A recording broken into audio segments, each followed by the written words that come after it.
S'il n'y avait qu'une seule chose à faire pour manifester tout ce qu'on veut, ce serait celle-ci. Hello tout le monde et bienvenue sur cette nouvelle vidéo. Aujourd'hui, j'avais envie de vous parler d'un sujet qui est super important en manifestation, c'est le self-concept. Le self-concept, c'est la clé, c'est le cœur de tout processus de manifestation. Le self-concept, c'est notre perception de nous-mêmes, c'est comment on se perçoit, c'est l'ensemble des croyances, des pensées que l'on a à propos de nous. Donc traduit littéralement, c'est un peu le concept de soi. Donc c'est finalement notre perception de notre identité. C'est comment nous, on perçoit notre identité. Et pourquoi c'est super important ? Parce qu'en fait, il faut être la personne qui reçoit avant de recevoir. Et ça, c'est ultra important et c'est pour ça que c'est la seule chose à faire pour manifester. C'est que à partir du moment où vous allez être la personne qui reçoit ce que vous voulez, vous allez recevoir ce que vous voulez. Il faut devenir le millionnaire avant de recevoir des millions. Et on a tendance à penser que ce qui fait de nous le millionnaire, c'est qu'on a les millions. Mais en fait, c'est faux. Il faut être le millionnaire avant de recevoir les millions. Et si vous alliez voir toutes les personnes qui reçoivent énormément d'argent chaque mois, ils vont vous dire qu'en fait, ils étaient déjà comme ça, ils se comportaient déjà comme ça autour de l'argent, autour de leur business et tout ça, avant de faire des millions sur leur chiffre d'affaires. Donc vraiment le principe c'est d'incarner la personne qui reçoit avant de recevoir. Donc ça veut dire que le travail d'identité il est super important en manifestation et l'identité il faut qu'elle soit claire, il faut qu'elle soit cohérente avec ce que l'on veut. Parce que si on a envie de recevoir des millions mais que derrière on a les pensées d'une personne qui reçoit un SMIC, les comportements d'une personne qui reçoit un SMIC ou même qu'on se perçoit comme quelqu'un de pauvre, de fauché, qu'on n'arrête pas de dire qu'on n'a pas une thune, qu'on manque de sous, etc. Et bien forcément on va entretenir cette identité-là et donc on va pas pouvoir recevoir plus d'argent parce qu'on entretient une identité qui est erronée ou en tout cas qui n'est pas cohérente avec ce que l'on demande vraiment et ce qu'on veut. Et en plus on va totalement se désaligner de ce qu'on veut, on va être frustré, on va avoir tendance à perdre espoir, enfin vraiment ça peut être vite un cercle vicieux. Et donc pour ça la première chose à faire c'est de clarifier l'identité de la personne que l'on veut devenir. Moi j'aime bien l'appeler la version 2.0 mais ça peut être la version future, la version idéale ou la version abondante de nous-mêmes. Et d'ailleurs ça marche pas que avec l'argent, ça peut être aussi pour le pro, pour les clients, l'amour, nos relations amicales, familiales, le perso, notre mode de vie, les voyages, enfin bref voilà ça peut être pour plein de choses différentes. C'est super important de clarifier, de mettre en place une réelle identité, un vrai self-concept. Et comment moi j'aime bien fonctionner pour créer ces identités-là ? Il faut savoir que avant d'être coach mindset et manifestation, j'écrivais des scénarios. Je voulais être scénariste pour le cinéma. Et du coup maintenant pour manifester, j'utilise le même principe que la création de personnages. En fait pour créer mes nouvelles identités. Je fonctionne un peu par saison, c'est-à-dire que aujourd'hui, j'ai envie d'être cette version de Julia. Et en fait, c'est comme si je me détachais un petit peu de mon identité qui, du coup, n'est pas forcément fixe. Elle peut changer, elle peut bouger. C'est vrai pour tout le monde, d'ailleurs. Si vous regardez votre version de vous il y a 5 ans, vous étiez totalement différent. Et pourtant, vous êtes la même personne que maintenant. Enfin, moi, c'est pareil. Julia il y a 5 ans et Julia maintenant, ça reste Julia. Et pourtant, j'étais une personne différente, on n'a peut-être pas les mêmes aspirations, les mêmes envies, les mêmes rêves, peut-être même pas le même métier, en tout cas pour ma part c'est vrai, pas les mêmes relations, le même environnement, et puis aussi on est moins évolué, on est moins conscient, ou voilà, on a fait du chemin en fait en 5 ans, et du coup on devient cette nouvelle version de nous-mêmes. Et pour vous aider à faire ça, vous pouvez totalement prendre votre souhait, donc par exemple je reprends mon exemple du millionnaire, pour vous c'est quoi être millionnaire ? Déjà cette question elle va vous permettre de voir s'il y a des croyances limitantes qui vous empêchent de devenir cette personne-là. Les croyances limitantes, des fois on pense que ça nous empêche d'attirer les choses que l'on veut, donc que ce soit l'amour, les clients, l'argent, etc. Mais en fait ces croyances limitantes elles nous empêchent de devenir la version de nous qui a ces choses-là. Donc, par exemple, les millionnaires, si on a une image des millionnaires vraiment très négative, des personnes, je sais pas, manipulatrices ou des personnes qui sont pas forcément heureuses, qui peuvent être seules, qui peuvent être trop focus sur leur carrière et obsédées par l'argent et qui oublient tout le reste. Enfin, voilà, on peut avoir des images vraiment négatives des personnes qui ont ce que l'on veut. Et donc forcément, on va pas avoir envie de devenir ces personnes-là. Donc, on va pas pouvoir attirer à nous des millions parce qu'on va pas devenir le millionnaire. Donc déjà, poser cette question, ça va vous permettre d'identifier s'il y a des freins au fait de devenir la personne que vous voulez devenir. Et puis après, une fois que vous avez enlevé tout ce qui est négatif, ou en tout cas tout ce qui est croyance limitante, vous allez créer la personnalité de cette personne-là. Vous allez peut-être fouiller un petit peu pour voir si vous ne pensez pas des trucs positifs des millionnaires, qu'est-ce que vous pouvez trouver de positif à dire sur les millionnaires, et puis sinon, ce que vous imaginez, vous, être vrai d'un millionnaire. Pour vous, être millionnaire, c'est quoi ? Et en réalité, on ne cherche pas à avoir la bonne réponse, on cherche simplement à avoir la réponse qui nous correspond à nous, qui résonne avec nous. Donc, par exemple, si pour vous, un millionnaire, il a facilité à s'affirmer, il a confiance en lui et il sait exactement ce qu'il veut, du coup, il n'a pas peur de dire non, ça, c'est déjà un immense indice sur qui vous devez devenir pour être ce millionnaire-là. Parce que peut-être que c'est quelque chose que vous ne faites pas encore totalement, vous avez peut-être un peu de mal à dire non, ou à vous affirmer dans certains débats, peut-être dans le cadre pro ou encore dans le cadre familial. Il y a peut-être des zones de flou ou des zones de manque par rapport à ce trait de caractère-là. Et bien déjà, en impliquant ça dans votre quotidien, en essayant d'être plus dans l'affirmation de soi, de développer sa confiance et de dire non quand on a vraiment envie de dire non, et bien franchement, ça va déjà vous rapprocher énormément de la personnalité, de la version de vous qui est millionnaire ou qui a ce que vous voulez recevoir, et vous allez voir que ça va faire une très très grosse différence. Et pas besoin que ce soit des grosses décisions ou des gros changements, c'est vraiment à travers les petites choses qu'il y aura le plus d'impact. Pourquoi ? Parce que évidemment, si on a envie d'être millionnaire, on va peut-être pas demain acheter un billet d'avion en classe business pour l'autre bout du monde pour se mettre dans la peau du personnage. Ça va être un peu compliqué pour nous parce qu'on n'a pas forcément les moyens d'un millionnaire encore. Nous, ce qu'on veut, c'est devenir le millionnaire, donc intérieurement surtout. Donc par contre, ce qu'on peut faire, c'est que la prochaine fois qu'on va faire nos courses, on regarde la qualité des ingrédients ou des choses qu'on veut acheter plutôt que le prix. Et parfois, on choisit le truc de meilleure qualité qui peut-être est un petit peu plus cher, mais qui fait pas un si gros écart sur nos courses et qui va pas casser la banque. Typiquement, je sais pas, on va choisir un fruit bio plutôt qu'un fruit pas bio, alors qu'il y a 40 centimes de différence, quelque chose comme ça.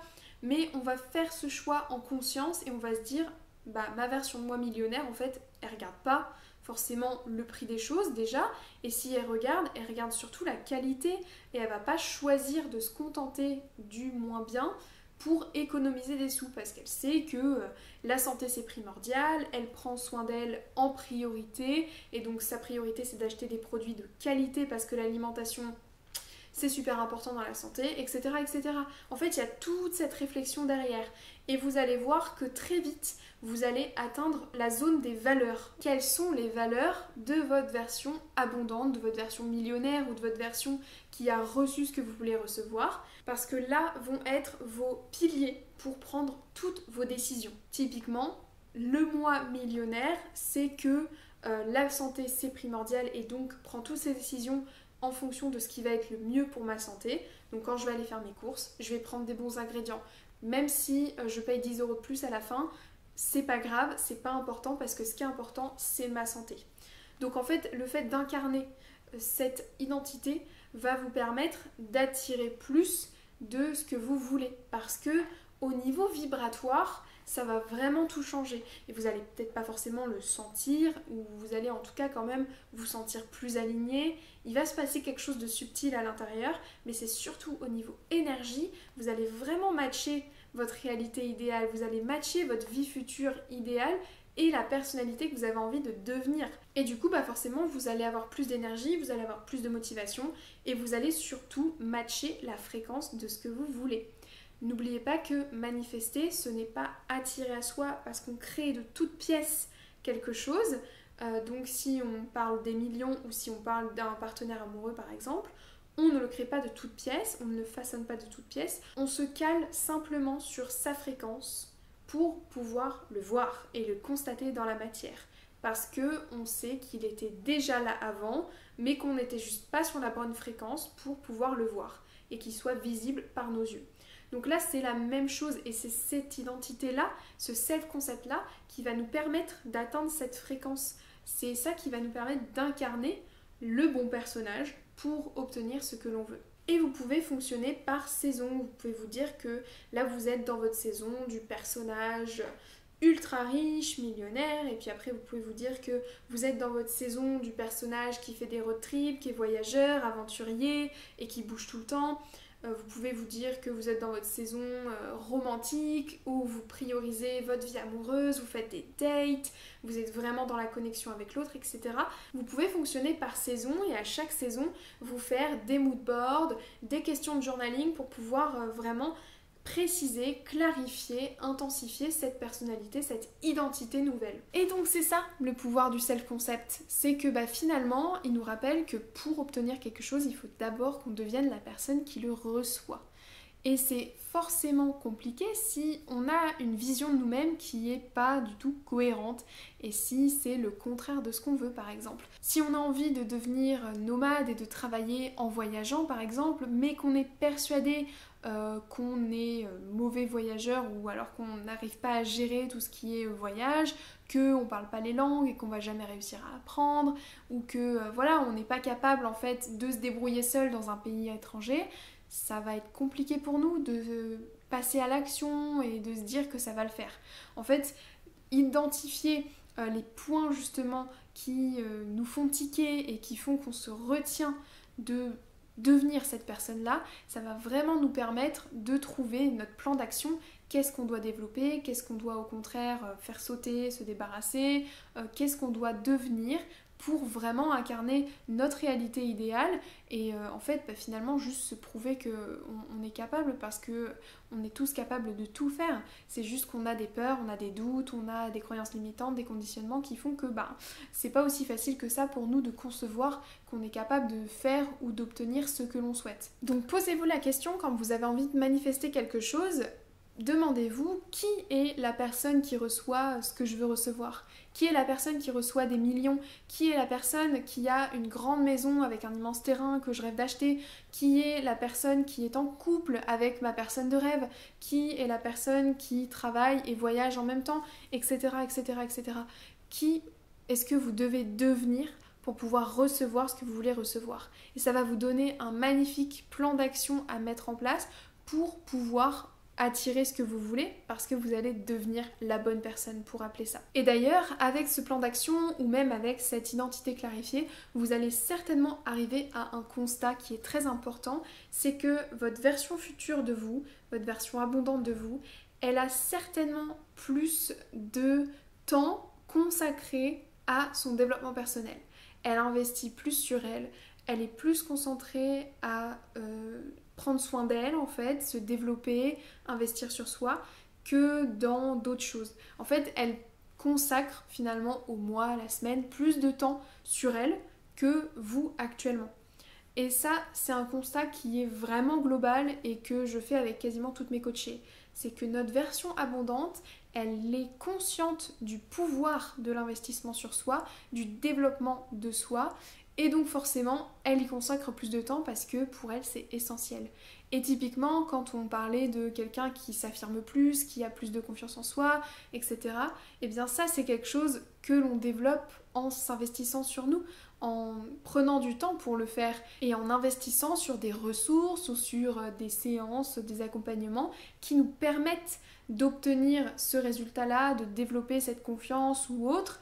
Et c'est ça qui nous fait devenir la personne que l'on veut et la personne qui reçoit tout ce qu'on veut recevoir. Donc vous voyez, il y a déjà ce constat qui va certainement se poser, que la personne que vous voulez devenir a peut-être plus de temps de consacrer au développement personnel. Mais si actuellement vous n'avez pas beaucoup de temps à consacrer à tout ça, que vous avez envie de manifester, mais que vous n'avez pas envie que ça vous prenne 10 heures par semaine, d'y penser trop, et en fait que vous avez plutôt envie de le faire de manière un peu passive, vous pouvez faire autre chose en même temps, et pouvoir en fait manifester, mais en n'y consacrant que 10-15 minutes par jour, j'ai la solution pour vous. En consacrant seulement quelques minutes par jour, que ce soit 3, 4, 5, 10, 15, 20 minutes par jour, vous pouvez réussir à avoir des résultats quand même assez flagrants. En écoutant par exemple des subliminaux. Ce sont des audios que l'on écoute où il y a des affirmations positives qui viennent reprogrammer notre subconscient alors qu'on est en train de faire autre chose. On peut faire notre vaisselle, notre ménage ou encore travailler en même temps parce que ce sont des sons qui sont un peu type fréquence où il y a des affirmations dissimulées à l'intérieur. Et puis il y a aussi des méditations qui peuvent être très courtes, qui peuvent durer entre 10 et 15 minutes et faire vraiment un taf incroyable parce qu'on va aller reprogrammer notre cerveau aussi, on va aller se connecter à la fréquence de cette version future idéale. Il y a la technique du fond d'écran, de la playlist, il y a plein d'outils qui permettent de devenir notre version future et abondante mais sans y consacrer non plus 3 heures par jour. Et c'est exactement tous les outils que j'ai regroupés dans Level Up. Level Up, c'est un bundle où il y a 7 méditations, 3 subliminaux, 10 fonds d'écran et une playlist d'abondance. C'est la boîte à outils parfaite pour manifester sans y penser, pour manifester tous les jours, mais en n'y consacrant que quelques minutes. Un jour, vous pouvez mettre 2-3 chansons qui vous font vous sentir ultra abondante. Ensuite, vous écoutez les subliminaux pour attirer l'argent. Ensuite, vous faites une méditation pour aller vous connecter à cette version future de vous, etc., etc. Chaque jour, vous pouvez faire un petit pas pour vous rapprocher de votre version future, abondante, riche, etc., etc. C'est vraiment la boîte à outils parfaite pour tous ceux qui veulent manifester mais sans se prendre la tête et sans y passer des heures. Et si vous voulez en savoir plus, je vous laisse le lien dans la description. C'est la boîte à outils que j'aurais trop aimé avoir en commençant mon chemin de manifestation parce que clairement les subliminaux ça a un potentiel de dingue et je ne connaissais pas ça quand j'ai commencé et vraiment c'est juste magique, vraiment magique. Et puis les méditations c'est un des outils que je recommande le plus parce que c'est ultra puissant et là il y en a 7 différentes donc il y a vraiment le choix du mood que vous voulez par jour. Et puis il y a les fonds d'écran qu'il ne faut pas sous-estimer parce qu'au départ on va s'en rendre compte parce qu'il a changé, voilà la couleur est différente et tout ça, mais après à chaque fois qu'on va venir déverrouiller notre écran de téléphone, on va remettre une couche de reprogrammation. On va vraiment travailler avec notre subconscient sans même s'en rendre compte, juste en déverrouillant notre téléphone et on va venir reprogrammer notre cerveau. Donc typiquement, il y a un fond d'écran où il y a marqué « Je suis riche » et ça, à chaque fois que vous allez déverrouiller votre écran de téléphone, votre subconscient va l'intégrer et ça va être de plus en plus facile pour vous d'incarner cette personne qui dit « Je suis riche », cette fréquence de la richesse, de l'abondance qui va attirer à vous l'argent sans même avoir à y penser. En fait, le but de ce pack, c'est que l'abondance, ça devienne votre mode par défaut, que ça devienne vraiment quelque chose qui est si normal que vous n'avez même plus besoin d'y consacrer de l'énergie pour attirer à vous l'abondance. Donc voilà, si vous avez envie de jeter un œil, le lien est dans la description. Je vous remercie d'avoir regardé cette vidéo jusqu'au bout. Je vous invite à prendre le temps de créer cette nouvelle identité, de la clarifier et de vraiment l'écrire ou au moins faire un petit mood board, voilà, de faire quelque chose qui va vraiment dans la matière montrer votre investissement et votre intention de devenir cette personne. N'hésitez pas à me laisser un petit j'aime si cette vidéo vous a plu et à vous abonner si ce n'est pas encore le cas. Merci beaucoup d'avoir regardé cette vidéo, je vous souhaite une très belle journée et je vous dis à très bientôt. Bye!